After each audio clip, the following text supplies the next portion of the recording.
नमस्कार दोस्तों, मेरा नाम डॉक्टर सौरभ कपूर है। मैं सीनियर स्पाइन सर्जन हूँ और डेली एनसीआर में प्रैक्टिस करता हूँ। आमतौर पे बहुत कॉमन एक सवाल मुझसे मेरे पेशेंट्स पूछते हैं कि सर्जरी के बाद में डॉक्टर साहब हमें क्या करना चाहिए या क्या नहीं करना चाहिए। तो जो जिस सर्जरी के बाद में की बात मैं कर रहा हूँ वो लो बैक की स्पाइन सर्जरी है, जिसमें या तो आपकी एंडोस्कोपिक डिस्केक्टमी हुई है, डिकम्प्रेशन हुआ है, या हो सकता है फ्यूजन सर्जरी भी हुई हो जिसमें हम केज और स्क्रूज डालते हैं।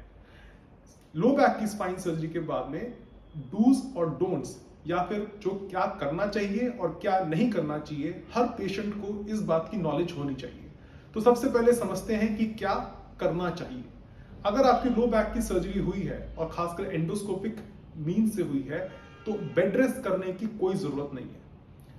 पहला डू है या पहली काम करने की चीज है कि अपना लाइफस्टाइल एक्टिव रखें। ऑपरेशन के बाद में फिजियोथेरेपिस्ट नॉर्मली अगर सुबह ऑपरेशन किया है तो शाम को पेशेंट्स को चला देते हैं। शुरू में हो सकता है वॉकर के सपोर्ट से चले, बट एक दिन के अंदर ही इंडिपेंडेंटली या कंप्लीटली अपने बलबूते पे चलने की प्रैक्टिस हो जाती है। 2 दिन में घर चले जाते हैं। आपको घर पे भी एक्टिव लाइफस्टाइल ही रखना है। खूब चलिए, शाम को वॉक पे जाइए, सुबह भी वॉक पे जाइए, अपना काम घर में खुद करिए। छोटी मोटी चीजों के लिए आपको किसी की हेल्प लेने की जरूरत नहीं है। तो पहली चीज एक्टिव लाइफस्टाइल मेंटेन रखना है। खूब चलना है, चलने खड़े होने में कोई दिक्कत नहीं है। दूसरी चीज जो आपको करनी चाहिए वो ये है, अपना वेट कंट्रोल करना चाहिए। स्पाइन सर्जरी के बाद में अगर आपको एक बार डिस्क की प्रॉब्लम हो गई है, चाहे आप सर्जरी कराए ना कराए, मैं पेशेंट्स को हमेशा यही कहता हूं कि जिंदगी भर ध्यान रखना पड़ेगा। तो इसमें सबसे पहली बात जो होती है कि आप वेट कंट्रोल करें। आपका डाइटिंग स्केड्यूल, आपको अगर डिस्चार्ज हुए हैं तो इमीडिएटली डाइटिशियन से मिल लीजिए। अगर आप ओवरवेट हैं तो अगले 2-3 महीने में कोशिश करिए कि आपका बॉडी वेट कम हो जाए और एक आपका नॉर्मल रेंज के अंदर आ जाए। तो दूसरी चीज, अपना वेट कंट्रोल करिए। तीसरी चीज, आपको अपने बैठने की जगह, सोने की जगह या कार में ट्रैवल करने की जगह इस तरीके से मॉडिफाई करनी पड़ेगी ताकि आपकी बैक में स्ट्रेस कम रहे। तो हमेशा मैं पेशेंट्स को ये कहता हूं कि आप ऊंची चेयर का इस्तेमाल करें, ऊंची टेबल का इस्तेमाल करें, आप ऊंचा बेड इस्तेमाल करें और ऊंची कार इस्तेमाल करें। अगर आप निचला बेड, निचली गाड़ी, निचली चेयर का इस्तेमाल करेंगे तो उतना ही आपको बैठ के उठने में दर्द होगी और उस कारण से आपका स्पाइन सर्जरी का रिजल्ट हो सकता है उतना अच्छा आपके लिए ना रहे। तो ऊंचा बेड, ऊंची चेयर, ऊंची गाड़ी। चौथी चीज जिसका आपको बहुत ध्यान रखना है वो ये है कि जो जो रिस्क फैक्टर्स जिसके कारण हो सकता है आपकी स्पाइन की प्रॉब्लम आई हो, जिसके कारण आपको सर्जरी करानी हो, वो सब रिस्क फैक्टर्स आप मॉडिफाई करें। तो जो मॉडिफाई करने वाली चीजें हैं उसमें एक तो स्मोकिंग छोड़ दें, डायबिटीज कंट्रोल रखें, बॉडी वेट कम करने के बारे में मैं ऑलरेडी आपको बता चुका हूं। ये सब रिस्क फैक्टर्स आपको हटाने ही पड़ेंगे। एक बहुत ही कॉमन रिस्क फैक्टर है जिसके कारण से स्पाइन सर्जरी की जरूरत पड़ जाती है, वो है बस सेडेंटरी लाइफस्टाइल या ऐसा लाइफस्टाइल जिसमें आप रेगुलर एक्सरसाइज नहीं कर रहे हैं, आपका कोई रेगुलर एक्सरसाइज शेड्यूल नहीं है। तो उस केस में एक अच्छा डॉक्टर आपको हमेशा ये डिस्चार्ज के समय बता के भेजेगा कि आपको एक रेगुलर एक्सरसाइज शेड्यूल लेके आना है अपनी लाइफ में जो रूटीनली आप फॉलो करते हैं।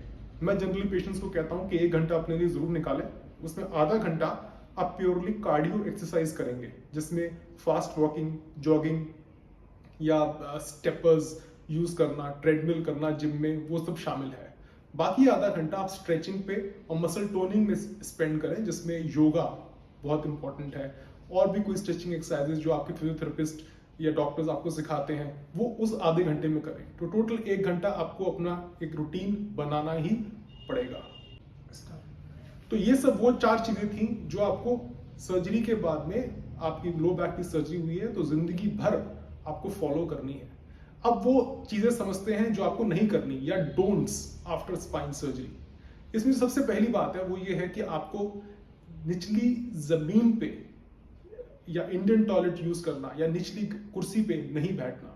जितना आप जमीन पे बैठेंगे, स्पेशली पहले 3-6 महीने स्पाइन सर्जरी के बाद में, उतना ही आपको बैक पेन होने के चांसेस हैं। अगर जमीन पे आपको बैठना पड़ता भी है तो एटलीस्ट 3-4 महीने वेट कर लें, उस टाइम आपका बॉडी बिल्डअप हो जाएगा, मसल स्ट्रांग हो जाएंगे, आप रिकवर कर लेंगे। तो नीचे बैठने की जरूरत पड़ भी जाती है कभी तो बैठ सकते हैं। आमतौर पे मैं पेशेंट्स को कहता हूं कि नीचे बैठना बंद ही कर दीजिए तो अच्छा रहेगा और इससे इससे आपकी स्पाइन पे प्रेशर कम पड़ता है और जो बाकी आपके डिस्क हैं जो ठीक है, हेल्दी डिस्क हैं, वो लंबे समय तक आपका साथ दे पाएंगी। एक बात समझ लीजिए कि अगर आपकी डिस्केक्टमी हुई है या फ्यूजन सर्जरी हुई है, जिसमें पूरी डिस्क निकाल ली गई है, तो नीचे की 5 डिस्क जो होती हैं उनमें से एक डिस्क तो चली गई, तो शरीर का सारा लोड है, आपकी एक्टिविटी का लोड है, बजाय नीचे की 5 डिस्क के सिर्फ 4 डिस्क ले रही हैं।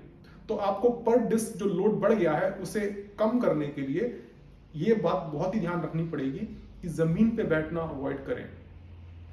दूसरी चीज, आप गाड़ी ऊंची लें। मैं ऑलरेडी बता चुका हूं कि गाड़ी ऊंची लें, आप ऊंची चेयर पे बैठें और ऊंचे बेड पे रहें, इससे आपकी स्पाइन पे अगेन स्ट्रेस कम पड़ेगा। दूसरी चीज जो आपको नहीं करनी है स्पाइन सर्जरी के बाद में, वो है आगे झुक के भारी वजन उठाना। अगर आप आगे झुक के भारी वजन उठाएंगे तो ऑटोमेटिकली आपकी स्पाइन पे बहुत ज्यादा लोड पड़ता है।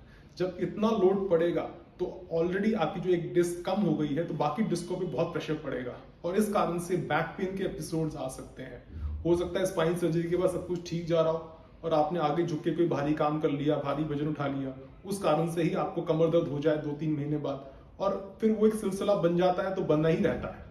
तो आप कोशिश करें कि आगे झुक के काम करना, भारी वजन उठाना नहीं करना। तीसरी चीज जो आपको नहीं करनी है वो ये है कि लंबे समय बैठने की आदत आपको छोड़नी पड़ेगी।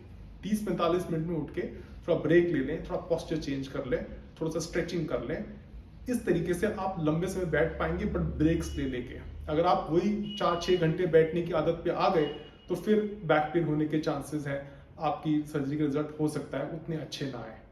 तो ये जो चीजें मैंने बताई हैं, क्या करनी है और क्या नहीं करनी है, ये स्पाइन सर्जरी के बाद में आप एक रामबाण की तरह समझ लें, जो जिंदगी भर एक डिसिप्लिन तरीके से आपको फॉलो करनी है। उम्मीद है इससे आपको पता चला होगा कि क्या चीजें आपकी रिक्वायरमेंट्स हैं स्पाइन सर्जरी के बाद में एक हेल्दी लाइफस्टाइल जीने के लिए।